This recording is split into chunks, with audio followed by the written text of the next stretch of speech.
Good evening and welcome to the Greg Tompsett Sports Show. You are joining the debut premiere episode of something that has been in the works for a while. A lot of you may know me from the Cover One and Cover One Buffalo show and different things very much Buffalo Bills associated. And this is something that has been brewing for a while, and that some wonderful people I'll introduce here in a moment have been helping kind of put some ideas together and some different things of what we want to do to be able to have some fun and to be able to talk about all the different sports. I've been a sports fanatic my entire life. I've always wanted to be able to talk about all the things that I'm passionate about and talk about why Jose Canseco is such an important person in my life and all the different pieces of the sports that we watch all the time. And that this is something I've been born and raised on. I do love the Buffalo Bills. They are my favorite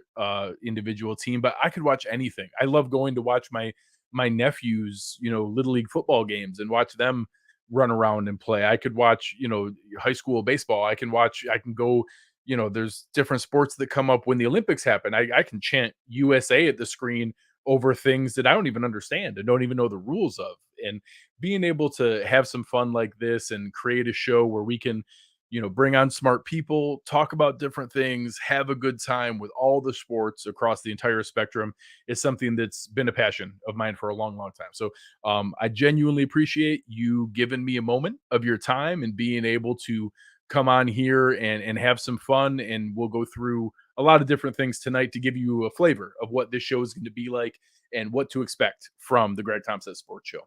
Along with that, being the premiere episode, being our debut, I'm going to debut and tell you a little bit about how the internet works.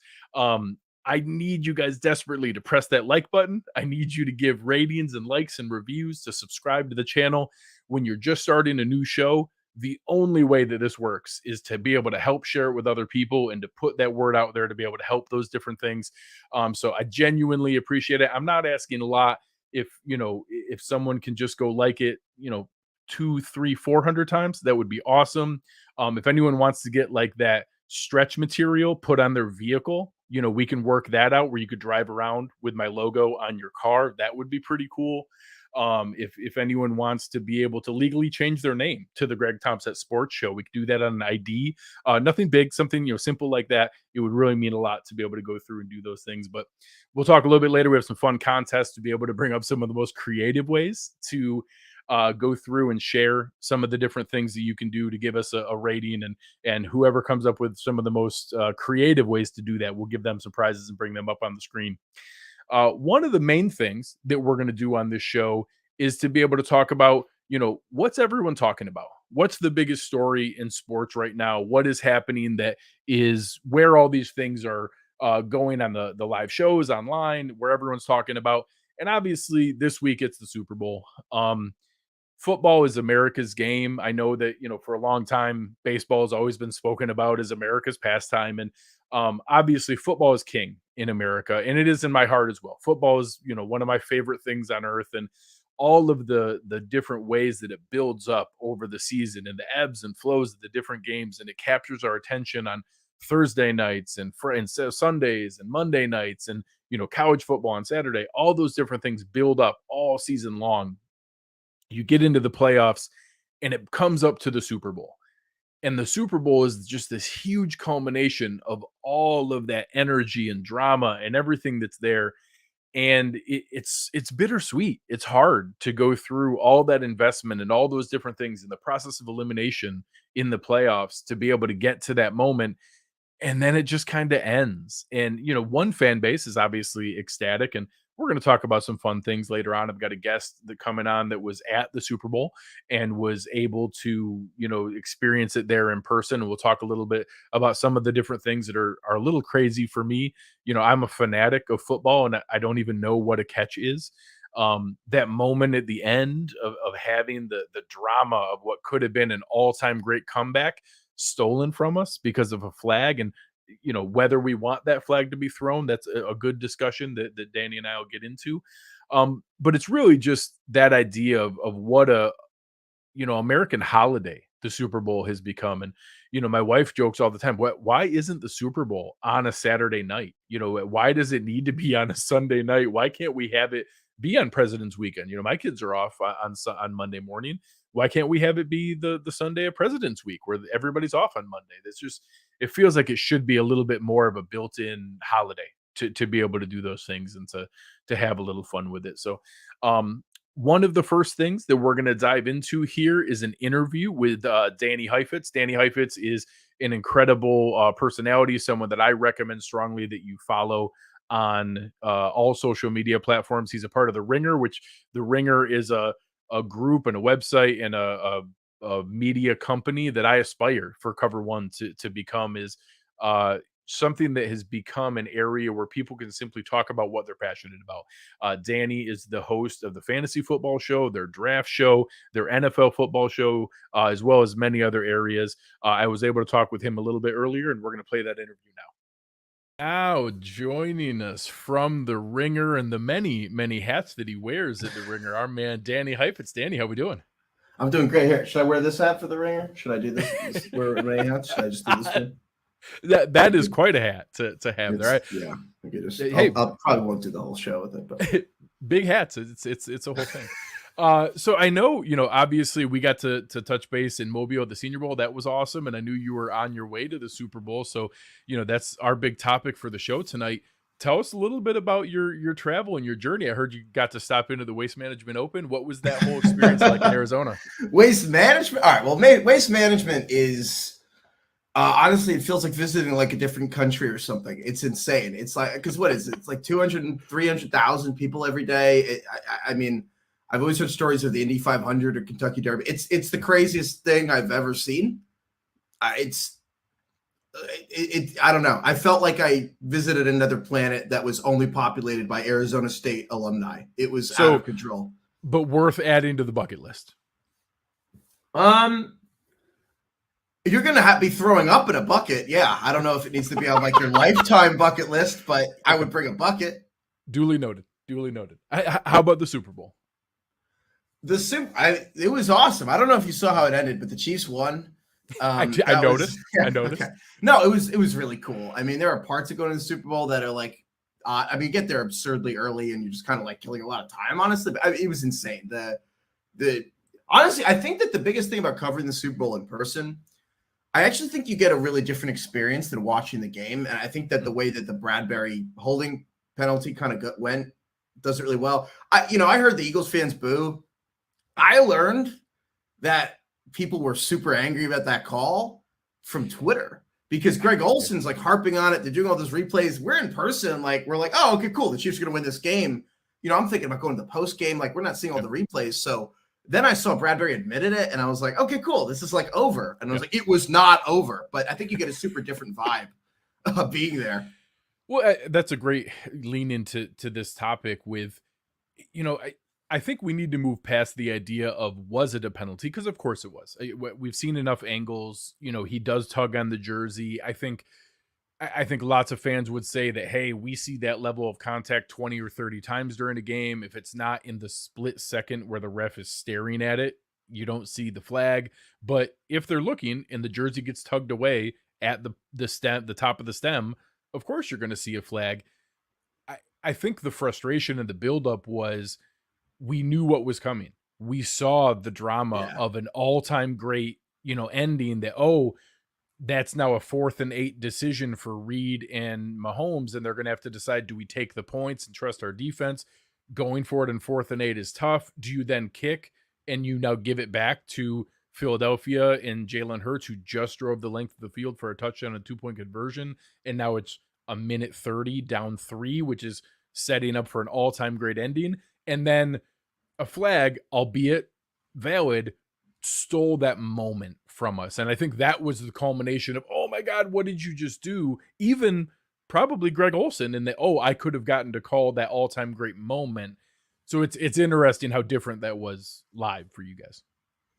Yeah, I got caught by a speed camera the other day. I was going 31 and at 25. And I was like, I guess that's speeding, but like, come on, was anyone looking at my car being like, oh, what's with that guy? And I think that's the short answer here is it was a penalty, but we're almost a week from the game and people are still talking about this flag. If they didn't call it, Chiefs fans are not talking about the non-call. And I think that's the correct answer. Great way to put it. My longer answer is I can't remember a thing like this where I was the kombucha girl. You know that thing of the girl trying kombucha the first time? She's like,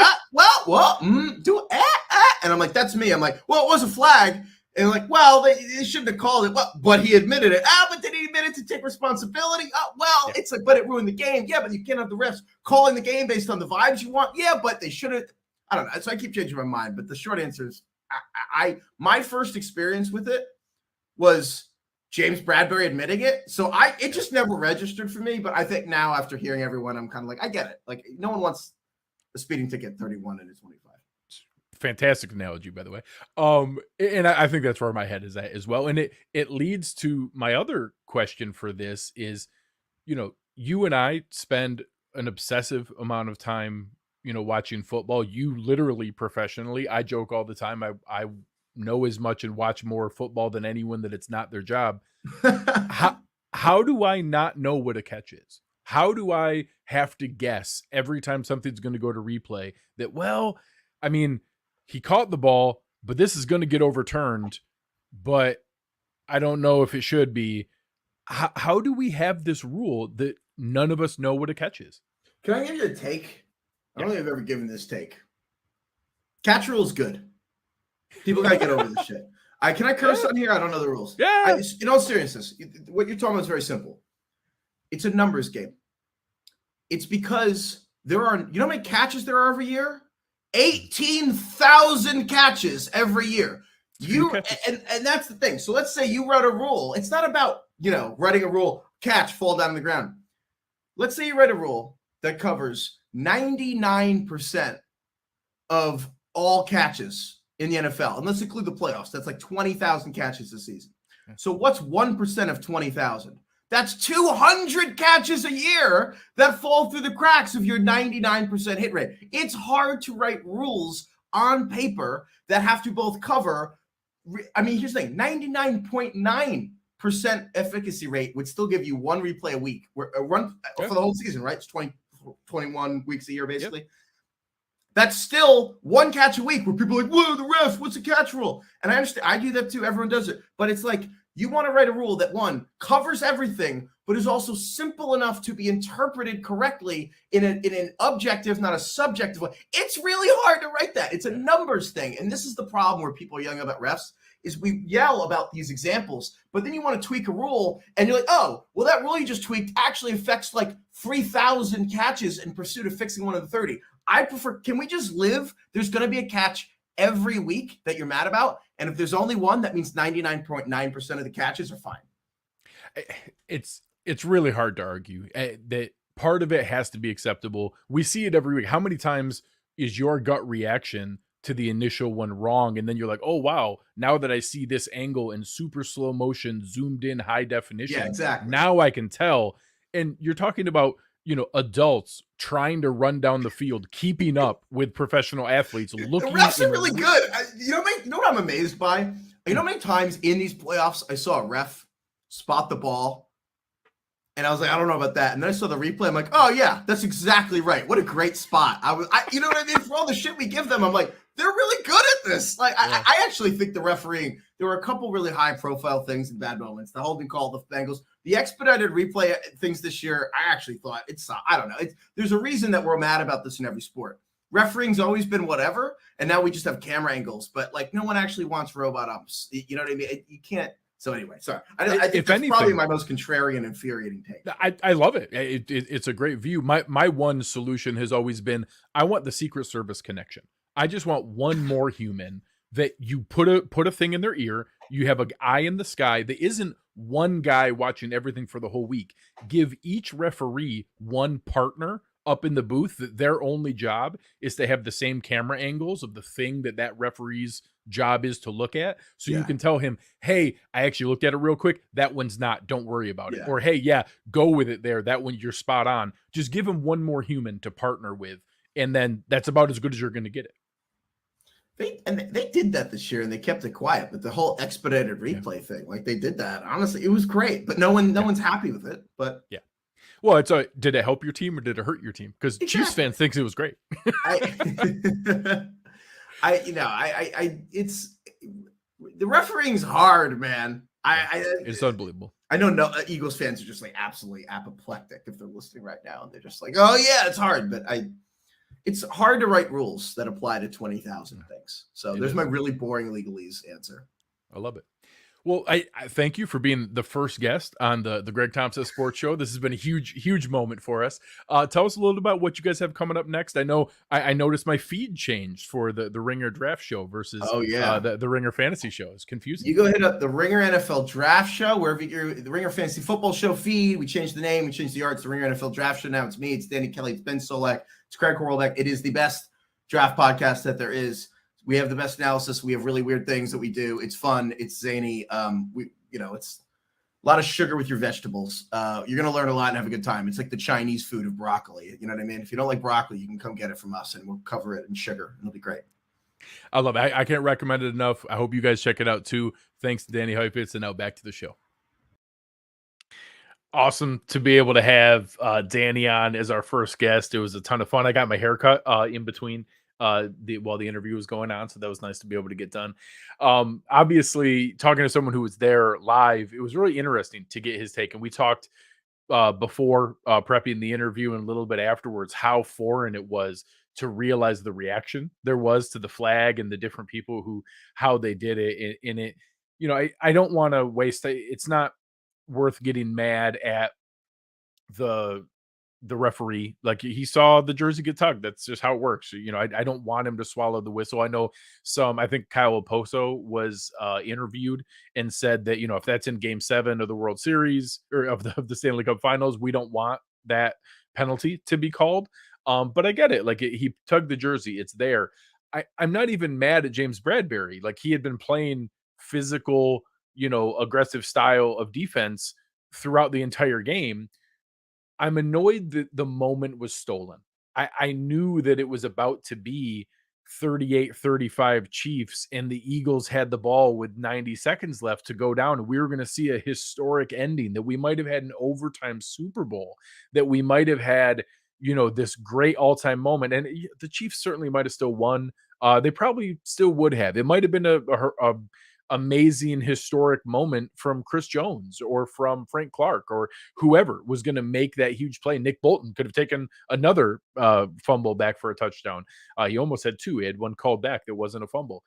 It's just we lost that moment. We lost that opportunity to have that play that we talk about forever and that lives in infamy. Like, that could have been one of those great moments. James Harrison taking that interception back 99 yards when the Steelers play the Cardinals in the Super Bowl. And we all remember those moments in those spots. And that was my frustration, was that they stole that moment from us and that we had a chance to do it. And the best team probably still won, and the Chiefs probably still would have pulled it out because Mahomes and Reed are amazing and they still would have done it. It was just a little frustrating that we didn't have a chance to be able to see it play out that way. But it was awesome to be able to have Danny come aboard. One of the things that we're going to do each week here, everybody loves ranking things. Everybody loves naming their top 5 of anything that's going on and the things that they enjoy in sports, whether it's, sitting around with your friends, sitting at the bar, just talking back and forth. Everyone loves to debate their favorite or their worst, or to rank different things. So we're going to do a lot of that on the show. I've got some awesome producers who have helped out here. You guys know some people, Low Buffa Ceilings. Chris Seth is my awesome producer, taking care of the production here on the show and helping with writing and research. Also Lauren, that you guys see as Lauren C often in the comments here, and Omega Outlier, another gentleman who's been great to be able to help with everything. A lot of different pieces to be able to go through and share the different things that are there. And this is some of the fruits of those labors, some of the things that we put together. And the first thing I want to rank and talk about is to be able to go through the Super Bowl commercials. And I always love the Super Bowl commercials every year. They're a ton of fun to be able to, go and review what they look like, all the different things that are out there. There's always some famous ones. We used to always have Clydesdales and puppy dogs from Budweiser. There was always some different crazy things. Seemed a little heavy-handed on the movies this year. There was an awful lot of movie trailers and movie advertisements. And I will say, for even the first, quarter, the first half, it was a dud. My wife and I were talking, and there just wasn't anything memorable. I will say, as the game went on, they started to hit their stride, and a couple really good ones came forward. So we're going to go through here, share some of my favorites, counting down from 5 to 1. My favorite Super Bowl commercials from this year's Super Bowl. My first one, I can't lie, it was pretty fun to be able to see Ben Affleck working the Dunkin' Donuts window. And I won't lie, if I pulled up to Dunkin' Donuts and Ben Affleck was working the window, I'd had to have a heck of a time with it. Having J-Lo come through and do it, I thought that was pretty creative. It was a fun way to do the ad. I think they did it live. Like, I think a lot of those reactions were real, of people seeing Ben Affleck serving them their coffee. I thought that was a pretty nice approach. It was a solid one. First one got a little reaction from me. I like the reach back to Clueless and Cher and all the people from Clueless. It was a really fun way. I know that's pretty much everything in media nowadays, is a reboot or pulling things back from different places. I thought they pulled this one off pretty well. I thought they looked legit like their characters from the movie. We're talking almost 30 years ago, because I'm really old too. It was fun to be able to watch and to be able to go through. I thought that was a really cool approach to things. Rakuten, I can't lie, not a shopping site that I'm completely familiar with, but I'm guessing they got some pretty good search results after that ad. The next one, this one was tough. I thought the top three for me was really hard to put into a set order. I love Breaking Bad. If you were into the show, they did an awesome job. Tuco Salamanca having the reaction, the same thing he did on the show when he was taking drugs on the show, that he has to the eating the popcorners. I thought the way they approached it and how they were acting like they were selling it like their product in the show, really well done. It's, I'm obviously biased because I love that show, but I thought it was really well executed. That one was a lot of fun. The next one is just cheating. The farmer's dog commercial, and you have the girl who gets the puppy when she's like 10 years old, and then she's raising the puppy, and the puppy's there with her as she's going through high school and getting older, and then goes out on her own and takes the puppy with, and then it's getting older, and then the older dog is there, and they're having to help it move, and it's laying there with she gets engaged, and the puppy's like the best man at the wedding and sitting there along with it, and then laying there when it's obviously grayed in the face and everything, and laying there with the family and the baby. Oh man, that one tugged at my heartstrings. The folks at the farmer's dog, I put out a tweet of, hey, I'm not familiar with what the farmer's dog is. I'm assuming dog food, but kudos on the commercial. Great job. The folks from there also wrote back to me, which was kind of neat. So, we have a puppy here, Ralphie. We're always willing to accept additional food. If anyone, from the farmer's dog wants to send us some stuff, that's great. My favorite one, it was the Bud Light hold music. I mean, Miles Teller is just a likable guy. His lovely wife, they have a French bulldog. It's Miles Teller dancing with a bulldog. And I don't care who you are, that hold music's catchy. It just is. It's catchy hold music. It's pretty good. It was a lot of fun to be able to go through. I really thought they hit their stride with a couple of those that were really entertaining and a good way to do it. Yeah, Bo, they're bringing up the Indiana Jones one with Harrison Ford. My wife Lisa was saying, "Is that real? Like, is that a real thing? Is he still doing that?" Apparently, he's still doing that. That's a real thing. I couldn't go without being able to lean into some of the bad commercials. There were a couple that were duds that just did not hit, and you guys see me talk a little bit about it on Twitter and the different things that are there, is who the drunk uncles are for the week. Nobody likes the drunk uncle. One of the buildups that were really bad, I swear I was forced to hear about Rob Gronkowski's Kick of Destiny on every commercial for weeks leading up to the Super Bowl. It was just rammed down our throats and bashed over the head, constant advertisement. And then they shoehorned this super weird ad into 15 seconds. They didn't even do a full 30 seconds. So they spent way more than 7 million on the buildup of all the different things. They couldn't even spend the full 7 million on a 30-second commercial for it. It was fit in. It wasn't introduced because, again, 15 seconds. So you didn't know, wait, is this the thing? Like, is that the whole Kick of Destiny?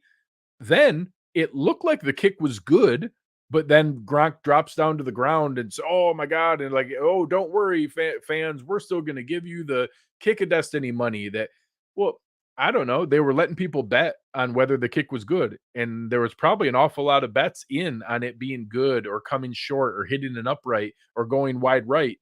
And all of a sudden they say, "Oh no, it was wide left. Sorry, tough luck."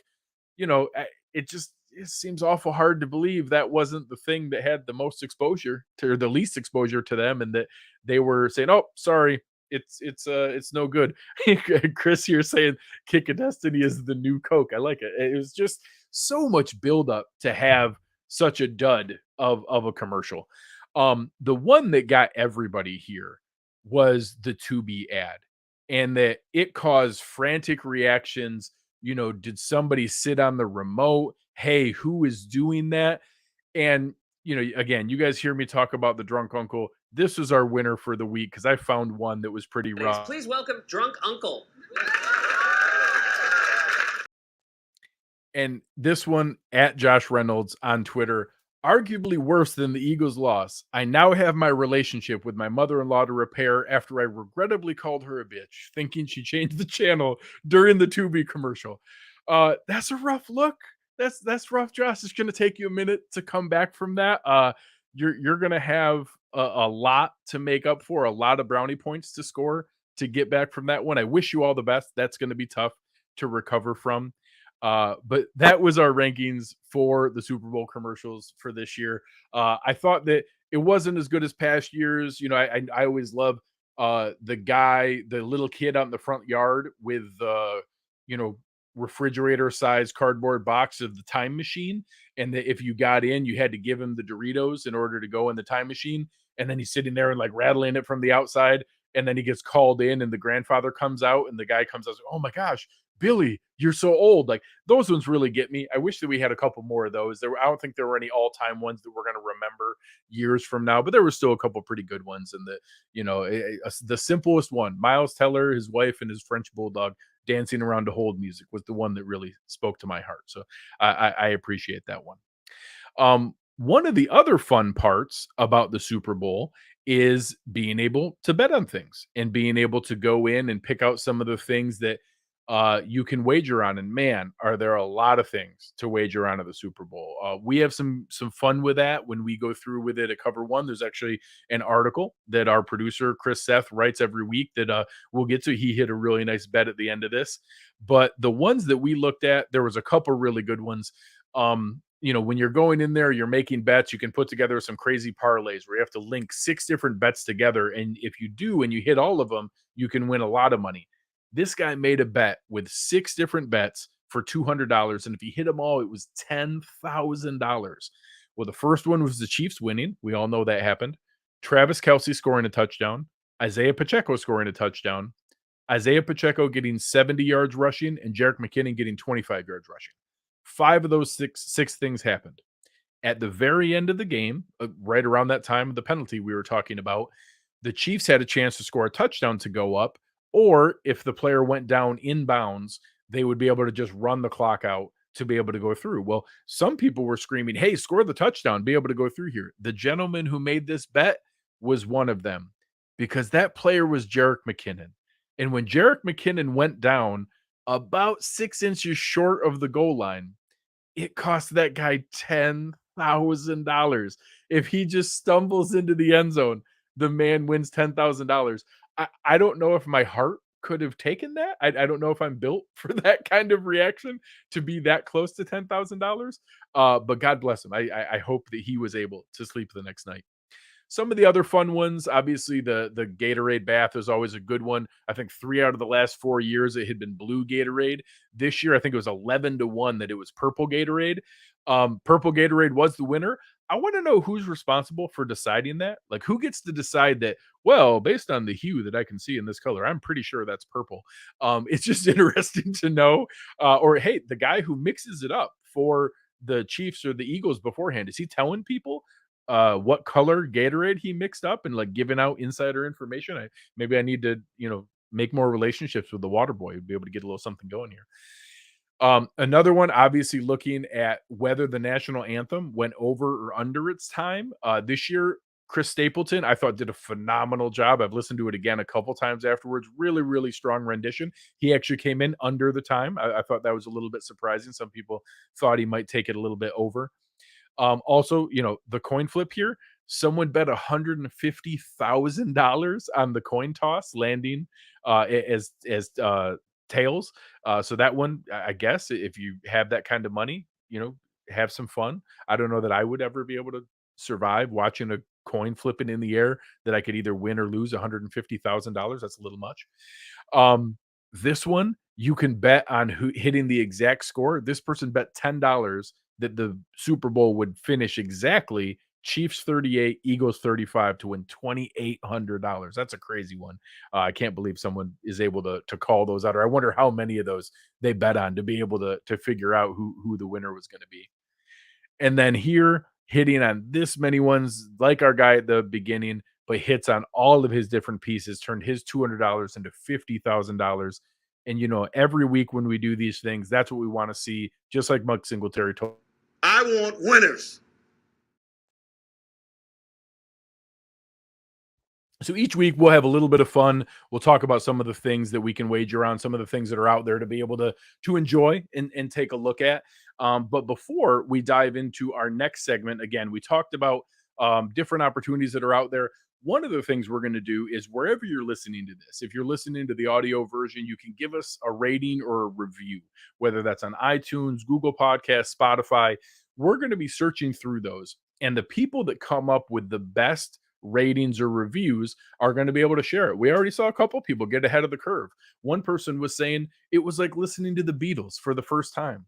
Another said that it was like Abraham Lincoln and Albert Einstein had a podcast baby.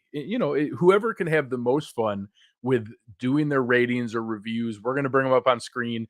If you can get me to laugh on screen, which is not that hard to do, you're going to be able to get some attention and be able to get your shared. And as Thomas here said, please hit that like button. It goes so far to be able to help us out, to be able to share what's going on here.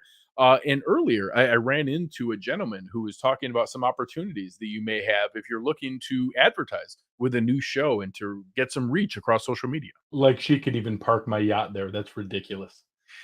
Oh, hello. Fancy meeting you here, prominent business owner. I was just speaking with another prominent business owner friend of mine about advertising with the Greg Tompsett Sports Show. It's quite something to take a look at the demographics and the people that they touch across their vast, vast reach on all social media platforms. Hold on just a moment. I'm getting a call from another one of my prominent business owner friends. Why, yes, we were just talking about advertising with the Greg Tompsett Sports Show. I know. I'm going to capitalize immediately. Thank you. All right. I hope you take this opportunity to hurry. I have some bonds to diversify. Thank you for your time. So if you are looking to be able to jump aboard, that's something that we would enjoy being able to talk. We've already had a couple people reach out with some of the excitement around the show to be able to advertise with us here. We are looking for some presenting sponsors and looking for an opportunity to be able to have some fun and be able to reach out to all the different people that we're going to touch on social media. So as we go forward here, one of the other things that we want to look at is if you were in the Super Bowl. We had a question, and this was coming up from one of our writers, Lauren, had a great idea. And I thought it was interesting to look at, if you were in the Super Bowl, would your mom be rooting for you or would she be rooting for your sibling? And it's an interesting thing. And I was actually shocked how many people were certain that it was them. And I'm not sure if this is overconfidence or if this is a lack of self-awareness. Not everybody's the favorite. This is hard to do. 58% of people thought that it was them. We had a couple different answers. Disney wifey here said, well, my parents got perfection the first time, so I have no siblings, so I cannot make a proper choice. I respect that. Here, a lot of people were very sure that it was them. We had a lot of responses back pointing at themselves, sure that they were the one. Here, Hennifer68 says, my parents broke the mold with me, but I'm pretty sure my mother wouldn't be watching the game anyway, and dad would be making sure everyone had a drink. That sounds like a good time, honestly, if it was me. I had to think about it. I think that, my mom got to root for both my sister and I at a lot of different sports and a lot of different things. But if I was playing against my sister in the Super Bowl, I won't lie, I kind of think my mom would be rooting for my sister. I think she might. I don't know for sure. I'll have to ask her. I'm going to see her this weekend, so I'll put her on the spot and see if I can get a good answer from her. So as we go through, we're going to do some fun, different things of being able to do those. That was a topical one with the Super Bowl and everything that was going on here with Donna Kelsey, and obviously having both Travis and Jason Kelsey, one son on each team. What an amazing family. There's having not only two sons who are professional athletes, which isn't unheard of. That happens all the time. But having two sons that are probably Hall of Famers is crazy. Like, just unbelievable to have that kind of family success in that area to be able to go through. One that we're going to have fun doing each week is having a poll of who's the worst. We know these people as they come up. We know the people that bother us, and we're going to take suggestions. This one actually got a lot of feedback and a lot of different things. This week's poll was something that we had brought up of who is the worst. The weekly poll where the winner faces a new challenger next week. Reply below with your suggestions of the kind of person that's the worst. We got some really good ones we're going to share. This week was the person who stands up immediately when the plane lands, facing off with the person who talks on the phone on speaker out at the store. You see these people. It's crazy. I never understand why people stand up when the plane lands. Like, that we have to taxi a ways. We all have connections. Everywhere has someone to go. If everybody just went right when it was their turn, everyone would get off a lot faster. It makes me a little bit crazy. But the runaway winner here was the person who talks on speakerphone when they're out in public. And, not only are they pulling you into their conversation, but they're now disrupting everything else that's going on. We had a couple similar ones. The person who listens to their video or song at full volume out in public without headphones in, that person makes me a little bit crazy. But each week we're going to go through and decide who really deserves the title. She's the worst. She's the worst person in the world. So this week's winner was person who talks on speakerphone. Some of the other suggestions that were brought in, Joe Marino, a friend of the show here, suggestion: the person in front of you at line at the sub shop that pulls out the sheet of paper and has an order for multiple people who aren't present. There's nothing more deflating than waiting to order your sandwich and you're next in line, and then the person reaches in their pocket and says, okay, so there's going to be 12 of them, and then they start going through the order like, oh, I think she said no mayo. Let me give her a call real quick. Let me see if I can figure out whether she wanted mayo on that. That makes me a little bit crazy. One of the other strong suggestions: the person who doesn't give you the thank you wave when you let them in traffic. What kind of monster is that? Like, you hold up, you let them through, they just pull out, and they don't have the common courtesy to give you the thank you wave. That's just unreasonable. I can't tolerate that. I have a feeling that one's going to make the list later on at some point. But the winner here, also in the traffic variety, has never once in their life used their turn signal when driving person. That really is a good one. So next week we're going to have a poll up. We're going to put it on Twitter. We're going to have a face-off between defending champion, speakerphone talker person, versus never uses their turn signal guy, to see who is the worst for next week's poll, and be able to have a little bit of fun. So if you see those, vote for it, give us a reply, let us know the people that make you crazy, that you want to be able to just vent your frustration at how much they bother you as they're going through those different things. As we talked about earlier, we wanted to do some topical things, obviously with what just happened with the Super Bowl. But next week's show is going to focus on what comes next. What are the other things out there now that football is done and, America's game is gone for 6 months? How do we pivot over? Well, one of the first things that's going to happen, actually, I think there's some going on right now while we're listening. The first is NBA All-Star Weekend. And we just had the NHL All-Star Game. So I thought a fun thing to do would be to debate and to go through my rankings of what are my 5 favorite All-Star Game events amongst all the major sports, all the different things that are out there. I thought this would be a fun thing to be able to go through and take a look at. So we're going to look at what my top 5 All-Star Game events are going into this week as we now work our way out of football. So the first one for me at number 5, the NBA 3-point shootout. I think that it's becoming a bigger event, and I think the NBA will tell you it's becoming the more marquee event as far as the participants in the event. You don't get any big names wanting to do the dunk contest anymore. They all want to do the 3-point shootout. It's still a little anticlimactic to me. It's fun. I don't mind the countdown. It's there. It's entertaining to watch, but it doesn't have that same buzz as the slam dunk contest, even with the lower names that are involved. The NHL one is, I want to say, I think the overall event for the skills competitions for the NHL might have the highest floor. I don't know if it has any bad events. Now, the game is pretty bad, like how they got rid of the Pro Bowl. I think the NHL All-Star game as a game is pretty rough.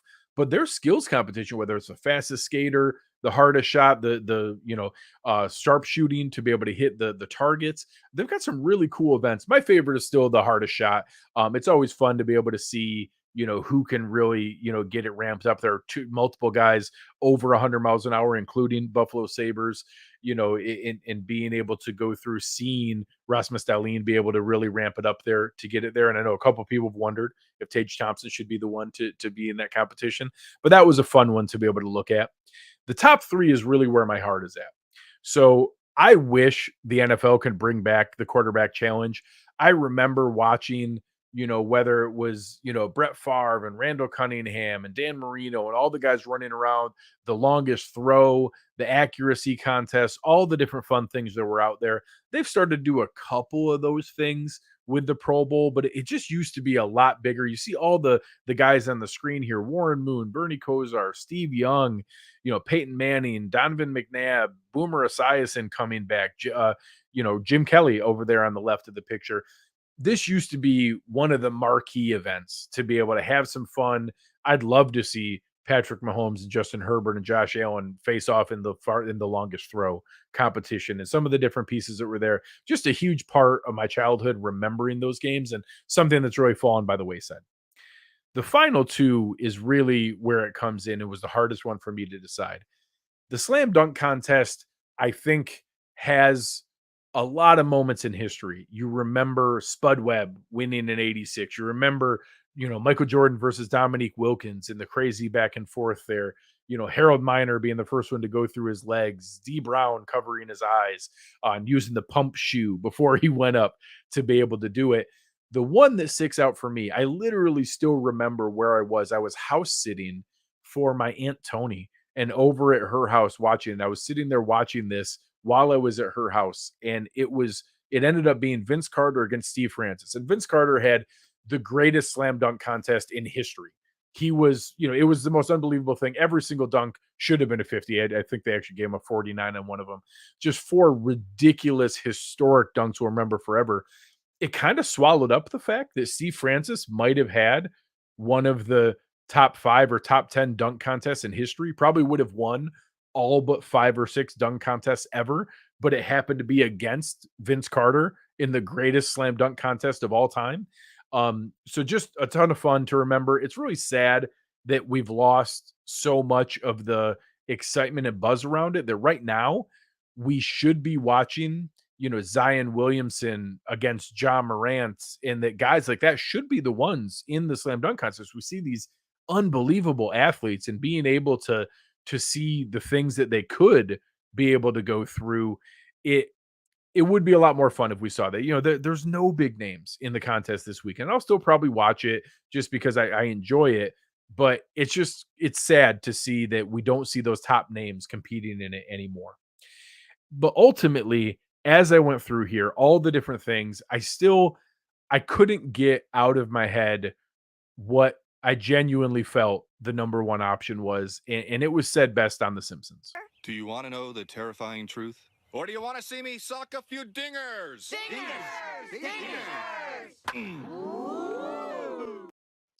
It really is that simple. It's fun to watch dingers. And, I talk about obviously the all-timer to be able to see Vince Carter in the slam dunk contest. Does anyone not remember watching Josh Hamilton and his performance in the home run derby? And you want to know the crazy part?